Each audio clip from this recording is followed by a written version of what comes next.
Little team to hit here, Shane. Let's kick it on down to Auburn.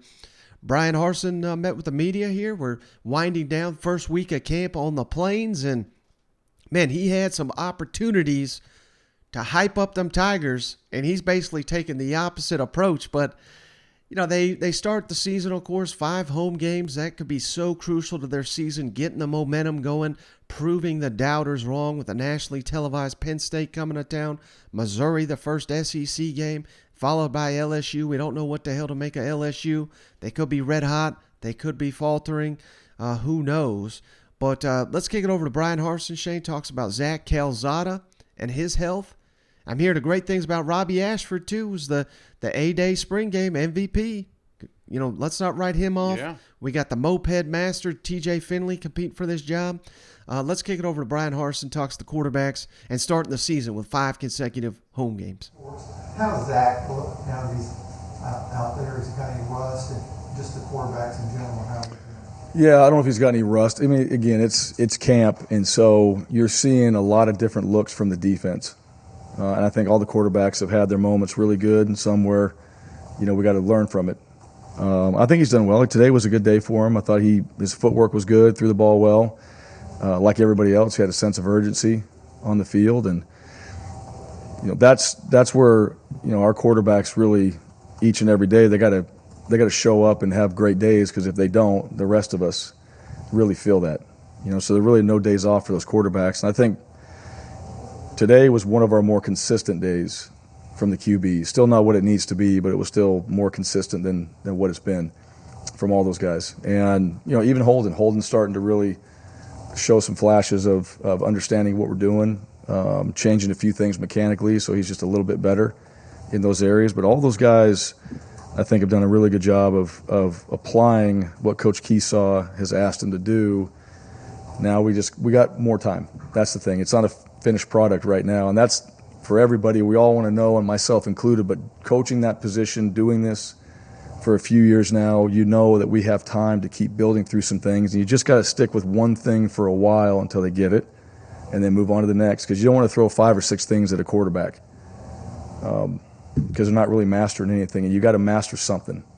You got to figure out what that is, and you got to master it, and then you got to move on to the next thing.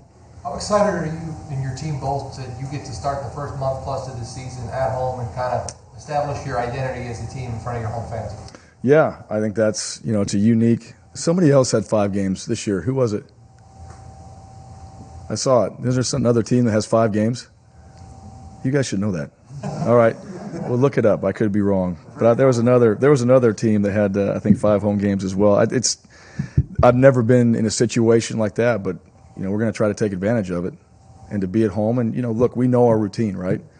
That's one of the things. And I also think for our guys, too, is that needs to be our advantage. It can't be one of those things where you get bored with it, right? You want to go on the road. I think sometimes that breaks things up a little bit because you've been at home, you've been practicing. Sometimes it's good to get on the road. We have 5 straight home games, and in our stadium, that should be our advantage.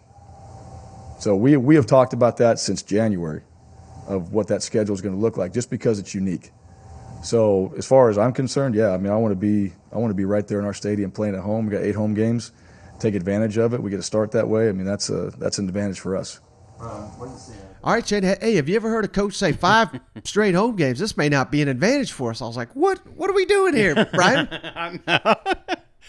Yeah, but you like to go places, and you want to break up the monotony of having a home field advantage. No, Mike, man, this is crazy talk. Somebody asked me the other day about Auburn, and they were saying, do you think they're going to be an account? And I think back to what makes Auburn great is the fandom, brother. Is when Jordan Hare is a rockin', it's a tough place to play. It's a tough place for any team to come in there, and they get amped up for. And there's a reason that Iron Bowl is so good, because they're all in. Any given Saturday, anything can happen. And when you start the season with 5 home games, man, that place better be sold out. If you want to be good, be there for your players, man. Make that place a dangerous place to play football, and you can do that 5 weeks in a row. Man, I would absolutely love to have that advantage. Yeah, for some reason, Shane, I think Jordan Hare is underrated as a home field advantage. But hell, just like you said, they could have won the Iron Bowl last year.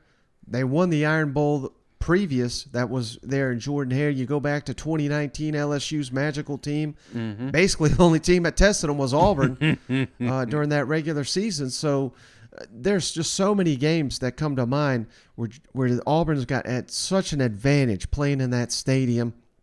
Absolutely. And if Brian talks about this monotony and wanting to get out, my God, like just wait for the first couple of games when you get those fans rocking, they get behind the team. As long as Auburn starts hot, that fan base is just going to be more and more and more rabid. And they're the envy of the SEC when it comes to scheduling to start with those 5 home games, no doubt. I tell you, Mike, I loved going down to Atlanta for SEC Media Days, but about day 2, I was missing my bed. I was missing my bathroom. I was missing my washer and dryer. I was missing all that. And, some of that is you forget. When you're in a hotel. And, yeah, I know it adds a little bit. It's kind of camp feel, and the kids have fun doing it. But, there's also something, too, relaxing about just getting up, normal time, going to the facility and getting ready for game day. So I think this was just, you caught them off guard.